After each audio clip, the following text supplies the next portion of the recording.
విజయవాడలో కుండపోత వర్షం కురుస్తోంది. నిన్న రాత్రి కురిసిన వానకు విద్యాధరపురం బస్ డిపోకు భారీగా వరద నీరు పోటెత్తింది. దీంతో డిపో ప్రాంగణంలోకి భారీగా వరదొచ్చి చేరింది. దీంతో పలు ఆర్టీసీ బస్సులు వరద నీటిలోనే ఉన్నాయి.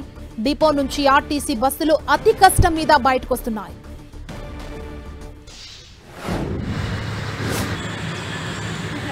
చూస్తున్నాం విజయవాడలో కుండపోత వర్షం కురుస్తోంది.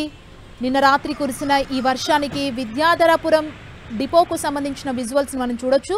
భారీగా డిపో మొత్తం వరద నీటితో పోటెత్తిన దృశ్యాలు మనం చూస్తున్నాం. డిపో ప్రాంగణంలోకి భారీగా వరద నీరు చేరింది. డిపోలో చాలా బస్సులు ఉండిపోయాయి.